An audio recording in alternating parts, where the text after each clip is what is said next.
this island is an amazing place for community. I've lived, like I said, I moved to Naples probably 16 or 18 years ago. I forget, it's a long time ago. I lived there for a while. I lived in Estero. I lived in Cape Coral.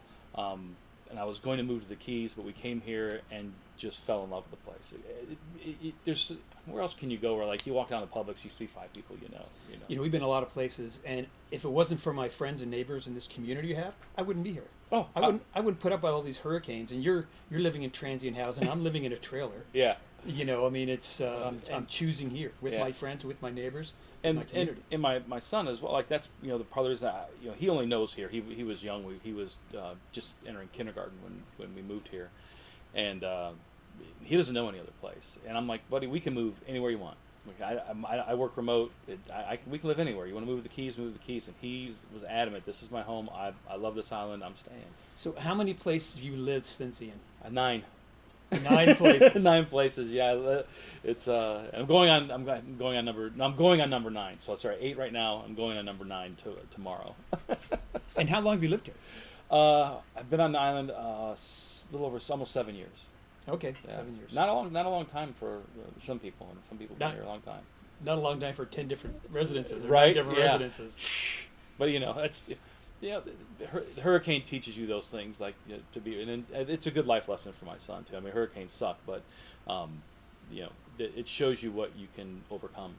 Yeah. Right, and I think that'll help with our community. I think our community understands that more than most. But after the storm, I buried the hatch with a lot of people because it just didn't matter anymore. We were all survivors of the storm, and the community is what mattered, and was still what matters to me. So, I think it's worth fighting to save.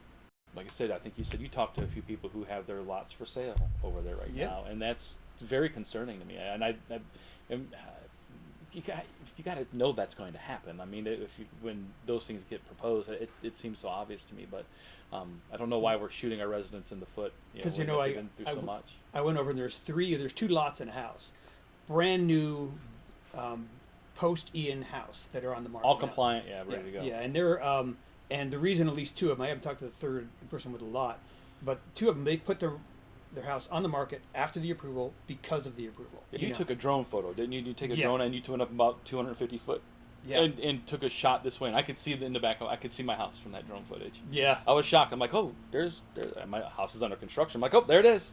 I don't think people understand the scale of that. And to say it's on a 10-acre property it doesn't matter if that was on a 20-acre property. It is massive development for. Is the process that we have is where you have these developers who meet with the town councilors and they essentially negotiate behind closed doors, no public involvement, no sunshine on this process at all, and they go so far down the road that it's a negotiation. It seemed pretty obvious that the councilors have made up their mind before that meeting even started. And that's unfortunate too. I mean, and I will give Scott credit. I thought he had his mind made up, and he did change his vote. And I talked to him about it, and I feel he was sincere. But that's how you should go in those meetings with an open mind. And that whole development order process, I don't think was well vetted, in my opinion. It's not meant for developments of that size. Again, they're what they disclose in council meeting of what they talked about is that I had an email, I talked to the developer. Well, what did you talk about? What specifically Right. did you talk about? Those are the things, and we can't ask those questions, right? So you can go to public comment, but you can't ask a question that will be answered, right? So the process is broken for sure when it comes to those sorts of things.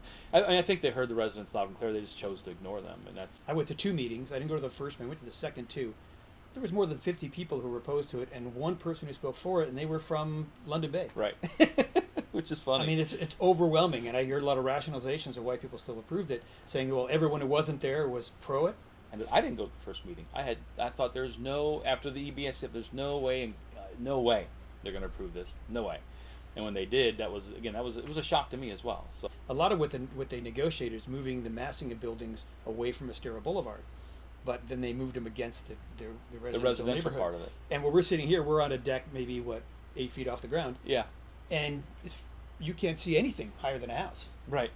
You'll be able to look out and see Seagate right here. right. Guarantee it. Yeah, and then from that drone footage, everywhere that drone saw, you will be able to see those. An indifference to understanding why someone would choose to buy. Like I chose specifically to buy in this particular part of the island. Yeah. I looked at houses on the south end. I didn't like it because they were near the tall condos. I didn't want to be towards the north end where it's kind of crazy. This is kind of what I call the Isle Morada of the island. Like, so I go to the Keys a lot. So Isle Morada is very laid back fishing village. This is kind of what we call like the Isle Morada area, me and my wife. And Times Square prior to the storm was kind of Key West, and so it was always kind of quiet here. Even our beach access. I mean, you live a block from here. Like even during spring break, our beach right by in front of your house and down where our deeded beach access is not super crowded, right? Yeah. It's a quiet place, and this is where a lot of people actually live. Like I think the majority of full-time people live. Well, I think too probably. I know you're really tight with the parents of beach kids. Right? Yeah, when you have kids on an island, you tend to hang out with people who have Right. families. Now, of those families that have kids, do any of them live in condos, or they all live in single family? They're all single-family homes. Yeah. Yeah. 'Cause A couple of them live back right by there on off of Denora on Denora. Here I have a couple of them live on the south end or mid island area too, where they're kind of all spread out. But Which is kind of an important point. So if you care for the beach school, these are the neighborhoods where the families live that have kids that go to the school. that's just it. Like we're not bringing anything in with Seagate that's going to help anything in our community. People always compare it to Margaritaville, and I can go on and on and on with the things that Margaritaville done for our beach school, for our beach kids. If they needed a place to trick or treat, they need whatever they need. They are the first ones to step up. Just recently with the pub crawl Yeah, and other events, they're the landing spot, and they put a show on. exactly. I'm sure it's good for their business, but it's Yeah. also it's a very public venue. It is a very I go there to eat. And Like and Seagate is a very exclusive. yes, It's like a gated community. with the launch of this of Protect FMB, getting that word out there, I think people are. I get contacted a lot. I'm sure you do too. Of people that hey, I want to help, and this will be a way where we can rally the troops, get people to help, and try to make a difference before it's too late. I understand that compromises have to be made. It will never ever be the Fort Myers beach it was before September of 2022. Totally understand that. But this is not a compromise. Like, I see this as being so egregious. And I am willing to compromise to do certain things. I don't think we're hurting for people that want to come and build things on the island. I think it takes time. We're a little over 2 years in. But things are coming. Like I said, I know Neptune's is big on density, but if they're willing to rebuild, Grant's going to rebuild. The goods that's coming up. All these things are happening. We don't need to just go whatever goes. Well, also I think that like you said, I don't think we're begging for anybody to come. And I know you're building your house over here. I'm building my house. We're not asking for any additional density, any additional heights. I wish I could, but they would tell us no in a second. That's Yeah. the problem, right? I would love to build another story to help pay for the house that I can't afford, right? That would be great. But and that's not going to happen. It takes longer to build a 250-foot high tower than it does a 50-foot high. And that's when they come with a financial argument, which I don't understand, because it's not. I mean, the benefits you'll end up seeing from a tax perspective are a long way out, 10 years maybe, 8 if you're really optimistic. The best way to rebuild your tax base is to get people to finish building single-family homes. On the walk down here, there's probably 4 or 5 houses that are in Oh. construction just on your side of the street. And you walk all over the island; it's everywhere. Everywhere. I And mean, those houses, probably within a year, I think the tax base is going to be super strong. It's going to be interesting. I just my hope is that we can gather people around respectfully. I don't want to see people. There's this whole narrative of all this threat.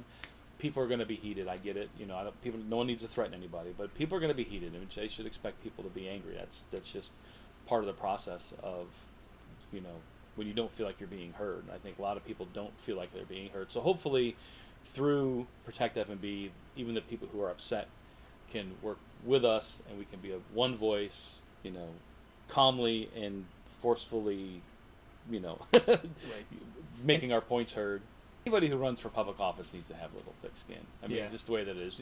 You're never going to get someone to agree with you 100%.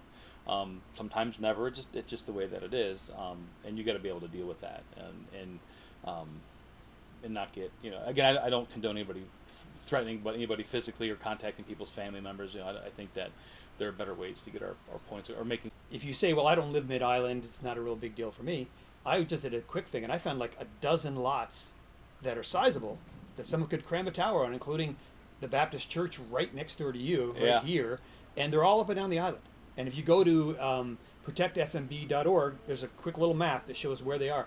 No neighborhood is Yeah, spared. it's true. And I think you can look at some of the real estate posts. There's some of the resorts that are no longer here.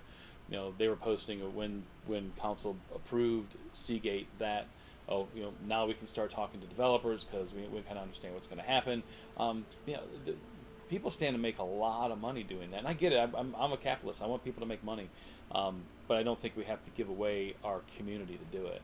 Yeah. And that's what I'm afraid of. I'm really afraid that as all this stuff happens, that all the stuff that we do around here, all the fun events that we have, all the communities, just it's all the time, and it's so fun. It's such a good group of people that it's just going to slowly die away, because who wants to live here when it's all part-time condos and no more, and every house is a vacation rental, and we don't have any community here anymore because Yeah. we've overbuilt the place.